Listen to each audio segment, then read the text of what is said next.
ഈ ദേവസ്വം ബോർഡിലെ ആൾക്കാർ സ്വന്തം ലാഭത്തിന് വേണ്ടി, മോഷണത്തിന് വേണ്ടി, കാശുണ്ടാക്കാൻ വേണ്ടി ഇത് ചെയ്തത്. അത് ഒരു കാരണവശാലും ക്ഷമിക്കാൻ പറ്റില്ല.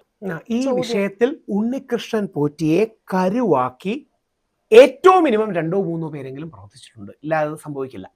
ആ ദേവസ്വം ബോർഡിന്റെ മീറ്റിംഗിലിരുന്ന 5-6 പേരുണ്ട്. ആ 5-6 പേരിൽ മിനിമം ഒരു 3 പേരെങ്കിലും അറിയാതെ ഈ സാധനം നടക്കില്ല. ആ 3 പേര്, ചിലപ്പോൾ 6 പേര് അറിഞ്ഞു കാണും കേട്ടോ, അറിയില്ല. ചിലപ്പോൾ 6 പേര് അറിഞ്ഞു കാണും. അതിൽ ഒരാൾ മാത്രം അറിഞ്ഞ് നടക്കാനുള്ള ചാൻസ് കുറവാണ്. വേറൊന്നും കൊണ്ടല്ല, ചെമ്പെന്ന് പറയുമ്പോൾ ആരെങ്കിലും ഒരാളെങ്കിലും ചോദിക്കൂലേ ചെമ്പെന്ന്? അതെന്താ ആരെങ്കിലും ഒരാളെങ്കിലും ചോദിക്കൂലേ? അപ്പോൾ 2-3 പേര് അറിഞ്ഞ് കൂട്ടുകച്ചവടം നടത്തി കമ്മീഷൻ എടുത്ത് അതിൻ്റെ കാശെടുത്താണ് ഇത് ചെയ്തത്. അതിൽ അതിശക്തമായ രീതിയിൽ ആക്ഷൻ വേണം. ദൈവവും അമ്പലവും പള്ളിയും ആചാരങ്ങളും ജ്യോത്സ്യവും ഇതെല്ലാം നല്ലതാണ്. ഞാനിതിലെല്ലാം വിശ്വസിക്കുന്ന ഒരു വ്യക്തിയാണ്. പക്ഷേ നമ്മുടെ ഇടയിൽ ഇതേപോലുള്ള കാട്ടുകള്ളന്മാർ, അതായത് ചെമ്പൽ കൊള്ളക്കാട്ടിലുള്ള, അല്ലെങ്കിൽ ചെമ്പൽ കൊള്ളക്കാർ നമ്മൾ കേട്ട് കാണും, പൂലൻ ദേവിയൊക്കെ കേട്ട് കാണും.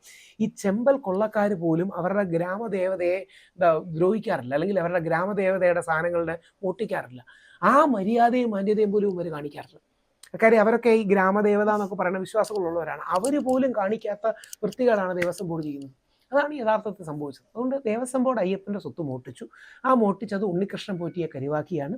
ഈ ഉണ്ണികൃഷ്ണൻ പോറ്റിയുടെ പുറകിൽ ദേവസ്വത്തിലെ പ്രമുഖരായ 6 പേരോ 5 പേരിലോ 2-3 പേരെങ്കിലും കാണും. ഇല്ലാതെ ചെമ്പ് രേഖയെന്നൊന്നും ഉണ്ടാക്കാൻ പറ്റൂലല്ലോ. ഈ ഉണ്ണികൃഷ്ണൻ പോറ്റിയെ പറ്റിക്കാനായിട്ട് ദേവസ്വം ബോർഡ് പറഞ്ഞു കാണും, വേറെ ഒരു സാധനം ഉണ്ട്, നമുക്ക് പിന്നെ തരാമെന്നൊക്കെ പറഞ്ഞു കാണും. അങ്ങനെ എന്തെങ്കിലുമൊക്കെ സാധനങ്ങളൊക്കെ പറഞ്ഞു കാണും.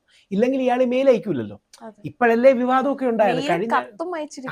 കത്തയച്ചത് എൻ്റെ സ്വർണം പൂശിയത് ബാക്കിയുണ്ടെന്നാണ്. മറ്റേത് ഇമെയിൽ ഹൈക്കോടതിക്ക് അയച്ചു.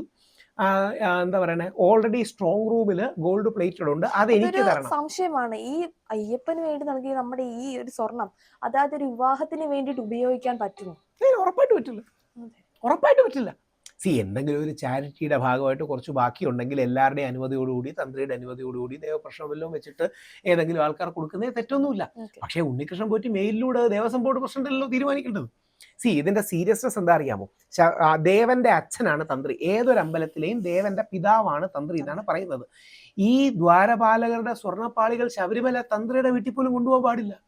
അതായത് ഗുരുവായൂരിൽ ഈ എടുക്കുന്ന സ്വർണ്ണപ്പാളികൾ ഗുരുവായൂരിന്റെ തന്ത്രിയുടെ വീട്ടിൽ പോലും കൊണ്ടുപോകാൻ പാടില്ല. പിന്നാണ് ഉണ്ണികൃഷ്ണൻ പോറ്റി തീരുമാനിക്കുന്നത് എന്ത് ചെയ്യണമെന്ന്. ഏതെങ്കിലും ഒരു പ്രോബബിലിറ്റിയിൽ അല്ലാതെ വന്നാൽ എനിക്ക് പിന്നീട് കുറ്റബോധം വരുമല്ലോ എന്ന് വിചാരിച്ച് ഞാൻ പറയാത്തതാണ്.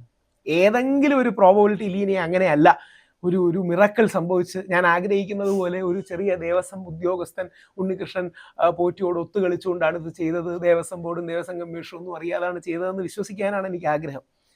അറിയില്ല, അങ്ങനെ ആയി വരട്ടെ.